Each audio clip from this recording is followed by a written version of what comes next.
Хотя страсти по прошедшим выборам еще не совсем утихли, сегодня можно с уверенностью сказать, что Канада под руководством Марка Карни будет выглядеть как технократический зеленый проект, ориентированный на глобальные тренды и так называемое устойчивое развитие. Что же ожидает нас в ближайшем будущем? На этот вопрос, возможно, могут ответить профессионалы-прогнозисты. А если они еще в близких отношениях с правящими кругами, то доверять им можно наверняка. Немногие, наверное, знают, что в правительстве Канады есть такая организация Policy Horizons Canada – Центр передового опыта правительства Канады в области прогнозирования. Policy Horizons отчитывается перед министром занятости, развития рабочей силы и интеграции инвалидов. В руководящий состав этой организации входят практически все министры правительства и их заместители, а также офис Тайного совета. Генеральным директором этой организации является всего-навсего бывший руководитель стратегического прогнозирования Всемирного экономического форума. Совсем недавно, в январе, эта организация опубликовала на сайте правительства Канады любопытный доклад под названием «Будущая жизнь. Социальная мобильность под вопросом», который в последнее время активно обсуждается в интернете. Так о чем же идет речь в этом докладе? Что нас ожидает к 2040 году? Долгое время Канада была страной возможностей. Здесь верили, если учиться, работать и делать все правильно, можно построить лучшую жизнь.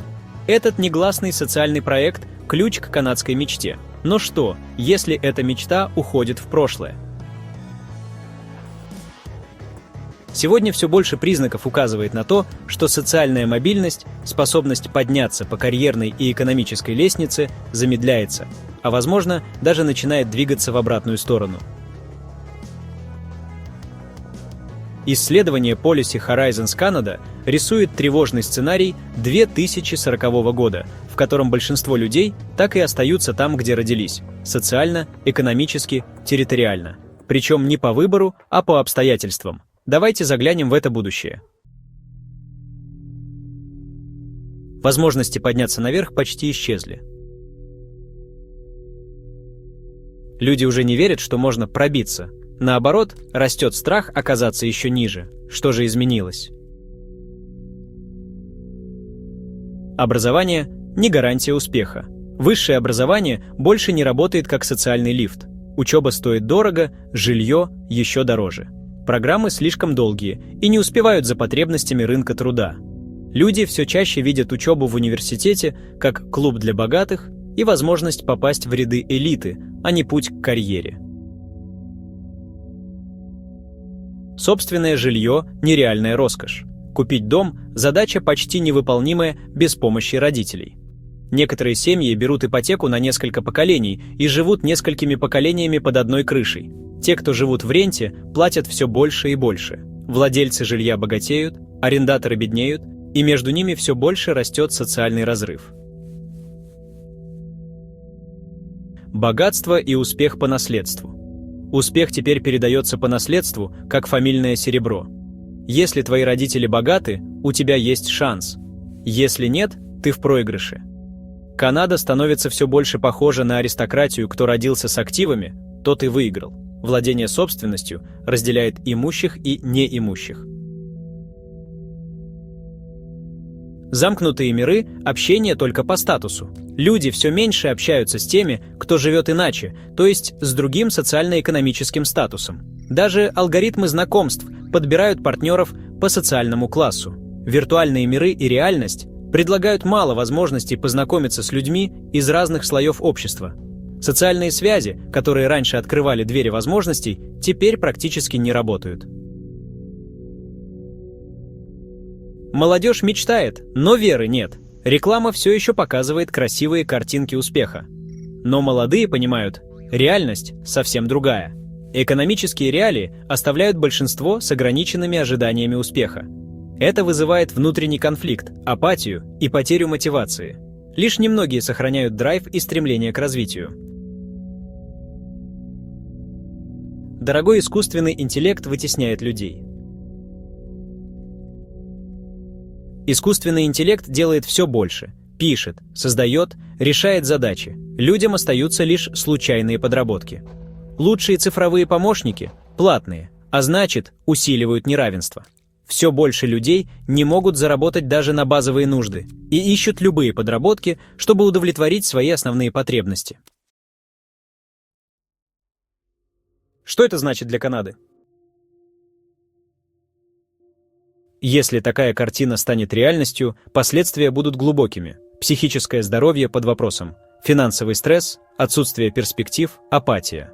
Все это бьет по ментальному здоровью. Люди устают бороться. Некоторые начинают переосмысливать успех и переключаются на простые радости жизни, смысл, отдых, общение, но это не решает системных проблем.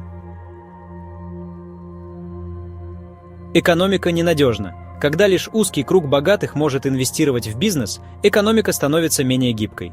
Протесты и забастовки – обычное дело. Люди меньше потребляют, что тормозит рост. Молодежь не хочет покупать жилье, и капитал концентрируется у старшего поколения. Вот такой невеселый прогноз. Кроме того, к 2040 году население Канады состарится, и количество людей старше 65 лет вырастет до 25%. Это приведет к увеличению нагрузки на здравоохранение и пенсионную систему. А деньги где? Уже в этом году федеральный долг Канады составил 1,3 триллиона, и предполагается, что через 4 социальные программы и инфраструктуру. С такими темпами похоже, что бесплатная медицина и соцобеспечение к 2040 году останутся как воспоминания. В итоге в течение 15 лет Канаде грозит грандиозное демографическое старение с исчезновением стабильной экономики. А что хорошего?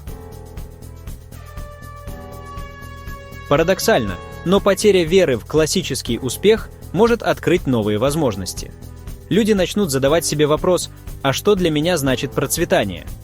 Возможно, акценты сместятся с дохода на здоровье, экологию, устойчивость, образование как самореализацию.